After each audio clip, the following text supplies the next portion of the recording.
People are being called out on their bad behavior, and I think that's a really good thing. Like especially men have been getting away with shit for a real long time, and it's time it came to light. But that being said, and not to diminish those either, there's another group of people whose behavior has gone unchecked. I'm talking about these naughty grandmas.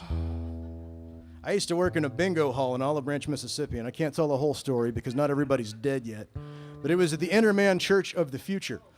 So, me and all my scumbag friends worked at the Interman Church of the Future, and my wife worked upstairs in the New Age bookstore where you could, I don't know, you get something done to your chakras or whatever it is they did up there. And I think they made most of it up. I know we used to go through the herbs. They had all these herbs, and we'd be like, just throwing shit in the coffee maker. Let's just find out what this does. I don't know. What else were we doing? So we would just, I'm drinking a shitload of Valerian in a couple of months. But anyway, so that was the scene, and it was kind of our lives for a little while. It was a cash business, and I would sell these scratch offs to old ladies, and I played in the band during the halftime, and the legendary Smoochie Smith played the piano. Smoochie Smith was an old Memphis character from back in the Sun days, and he ran an alarm company. He still played the hell out of a piano, and Smoochie would put a bag of peanuts on the music stand of the piano, and when I'd go to take a solo, he'd dip down, he'd get those peanuts in his mouth, and he'd until he got him a mouthful of peanuts. And then sometimes when he'd go to sing again, you didn't really notice it unless you were on the bandstand, he was just blasting peanut detritus. So yeah, I don't know why I remember these really specific things. But anyway, so the bingo hall was kind of our lives kind of centered around that. And they brought these, they sent buses to the old folks home to bring these folks up. And oh my God, these they just get, and like this is serious stakes bingo. Like I think the final game of the night, it was like $2,500. And one time after I didn't even work there anymore, my buddy says, man, I said I can give you $100 if you come bail us out in the kitchen tonight. And at the time, $100 was, I might still do it actually. But so anyway, I run down to Olive Branch, and there was a riot in the bingo hall. A rival bingo hall run by the Shriners, I kid you guys not, had paid off the caller to drop an extra ball in the hopper on the final game. So when the same number came up twice, old people lost it. They had to get Olive Branch PD. Some of these guys, they pulled out of bed. They come stumbling into the bingo hall with like badges and pistols stuffed in their shorts. We were in there till 3 o'clock in the morning cleaning up. When old people get indignant, old people are, as a group are already kind of pissed off anyway.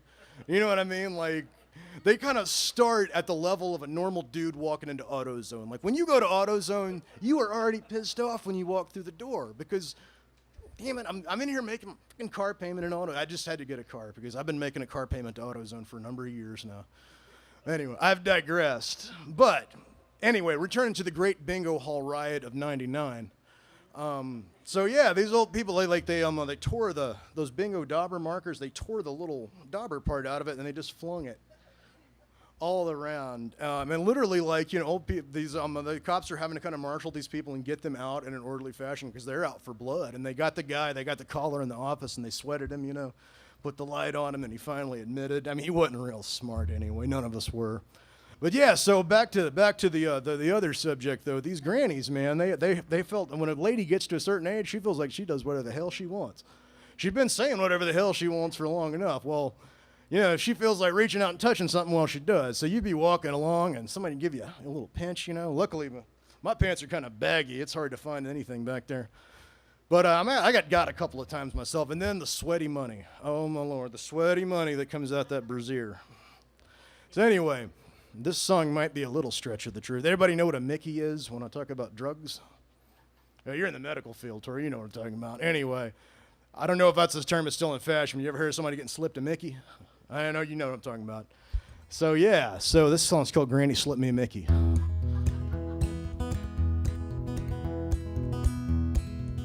Well, it was 1995 and my career had hit a wall. I was selling scratch-offs at the Interman Bingo Hall. Sometimes I'd play my guitar with the legendary Smoochie Smith, but Granny slipped me a Mickey and I ain't been right since. Now sexual harassment, it ain't just for girls, you see. There's a woman as old as my grandma, she was making eyes at me. She pulled a 20 from her brassiere, she gave my ass a pinch. My granny slipped me a Mickey, and I ain't been right since. Granny slipped me a Mickey, and it rocked my whole world. There's still a lot of mischief in that bingo playing girl. Mothball, menthol, and camphor, well, they make for a strange incense. But Granny slipped me a Mickey, and I ain't been right since. Well, the first thing I remember was a dry taste in my mouth. Next thing I was waking up on a plastic-covered couch. There was breakfast on the table, there was a cute little picket fence. But Granny slipped me a Mickey, and I ain't been right since. Granny slipped me a Mickey, and it rocked my whole world. There's still a lot of mischief in that bingo playing girl. Mothball, menthol, and camphor, well, they make for a strange incense. But Granny slipped me a Mickey, and I ain't been right since. Now she may have store-bought teeth, and she may be over the hill, but every year I get a Christmas card with a $10 bill. She was older than the Queen of England, yeah, but she treated me like a prince. Granny slipped me a Mickey, and I ain't been right since. Oh, Granny slipped me a Mickey, and I ain't been right since. Granny slipped me a Mickey. That may be a slightly exaggerated story. I was pinched, but hey, Alice, you want to play a couple?